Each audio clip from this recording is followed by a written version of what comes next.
when we talked about the origination of Ikigai and how it originated in Okinawa and Japan, it's a Japanese word.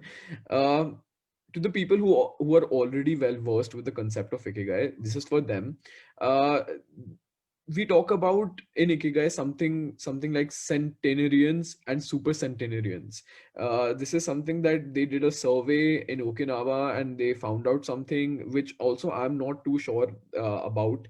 So that's why this question arises: what are these centenarians and super centenarians, if I'm pronouncing it right, and what secrets do they have for us? What hidden secrets do they have for us?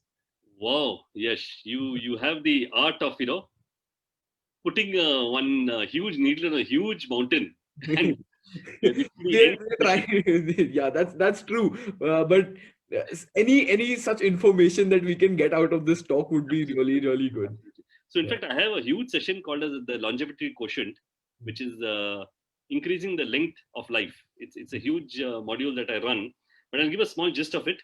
And it's not just Okinawa. There are five places which are determined in the world where there are centenarians. Centenarian is people who live for 100 years plus. The maximum number of places where people live for 100, 110, 115, and they live a happy life. They'll die in their sleep very peacefully.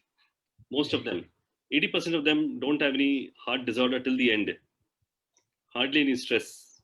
And there's a study done of these blue zones, blue zones Yeah. in the whole world. There's one in Icaria, Greece. There's one in Italy. There's one called Loma Linda in California, Hmm. and there's another one in Europe. So these particular places, there are some secrets that have come out. What exactly are the secrets? Exactly like Okinawa, Japan, they Hmm. share similar secrets which hinge around those principles of Ikigai, different terminologies in different places, Hmm. and um, a little more diversifications of various factors. And these secrets, as I said, it's a small needle in a huge mountain. These secrets can actually lead one to live 100 years plus, which is why I don't joke when I say that what do you really visualize yourself at the age of 95? Because you can actually follow these secrets and try to live for a longer and longer existence, dying in your bed in a very relaxed, happy manner. So, in fact, some of the secrets are very, very intuitive. I'll just give one or two of them, which are there. Yeah. Embracing diversity. Now, if you notice in all these places, they don't they're not restricted to only themselves, etc. This is the problem with the modern world, the developed world. When I was a child, okay, I'll just take a couple of minutes. When I was a child, I lived in a particular place in Pune, where when I opened my door, all the neighbors around me can see me and I can see them. Hmm. All across. 1, 2, 3 floor and all. So the construction was a very social construction in that sense, Hmm. thanks to the need for privacy, security, and individualization. Yeah. Today, where I am today, Yeah. if there's a fire in my neighbor's house, I'll never know it. Okay, I'll never Hmm. know it. So the kind of privacy, the kind of sound protection that is there Yeah. is so high. So one of the secrets in Japan as well as various other places is that social bonding. It creates a kind of a ripple effect on you where there are there's something, a concept called as Maoi, Maoi, Maoi in Japan, Okinawa itself, Hmm. where when you're born, you're bonded with four other people whom you live, laugh, share life with for the rest of your life. Four or five, they call it a clutch of five people. Five people whom you're going to share everything, all, they're very thick friends. Yeah. And those five people will be closer to each other rather than to their own husbands or wives. The bonding is extremely high. Hmm. And that has that power. It's called an egregore. Egregore is a mass conscience that is built around and that has a power to uplift them to live a longer and longer life, rather than the individualized existence that we are so used to. Just as I said, time is running out, but it's just a small hint. Maybe we can have another session a few months later on longevity quotient, which is a huge topic in itself. It's very interesting. Who wouldn't want to live a longer and a happier life and die on their deathbed just joyful and not of any pain? Like it's a very interesting topic, and I wish that if we had time, we could elucidate upon like all the secrets that they had. But yes, it is a topic for next time as we are running out of time. Um, but yes, so at the end, like Deepak, this was a very beautiful talk by you, and like a very insightful talk for the people who are new to the concept of ikigai, as well as the people who already know about ikigai. uh, we talked about the rules, we talked about stress management, we talked about millennials having jobs and how they can find their ikigai, and why is it very important to find your ikigai to live a better life.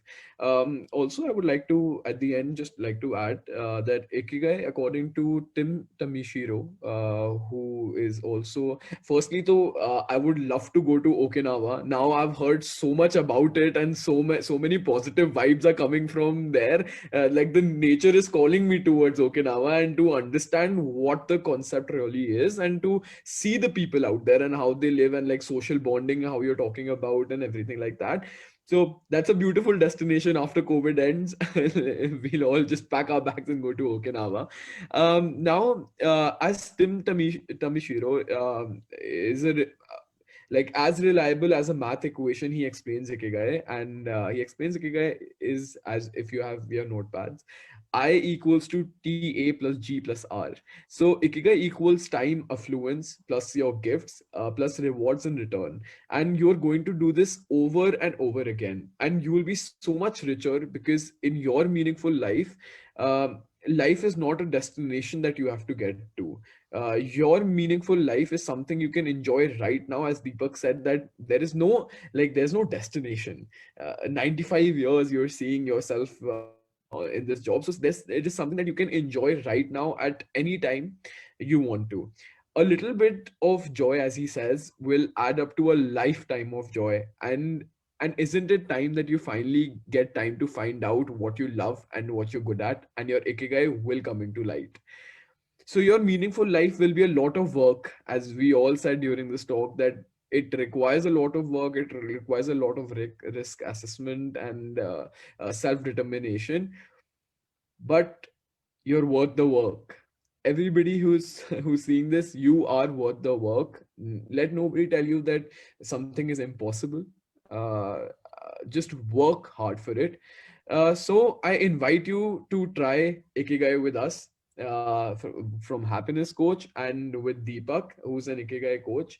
We all invite you to try this new concept, and let's try to understand our Ikigai. Thanks for the thumbs up, Deepak. But yes, let's try to find our ikigai, and we invite all of you who would be watching this or who are watching this right now to come on a discovery session with us, try to understand this concept, and let's see where it goes from there. Thank you, Deepak, for sparing your time and talking in lengths about this. We'll surely have like a conversation, because there are so many. I've put needles everywhere on big mountains, so like now it's time to crack up those mountains on some next talk. So stay tuned, and we'll notify you when Deepak is back with us. It'll be somewhere in January or like late December, and we can have a great talk then. Thank you, Deepak. Thank you so much, Yash. Nice talking to you too, Thank and you. wishing you all the best for your ikigai, which is spreading happiness into the lives of each and every person across whoever you come across, which is your ikigai. Yeah, and passionately working for it. So yeah. All right. See you, Deepak. Thank you. Bye bye.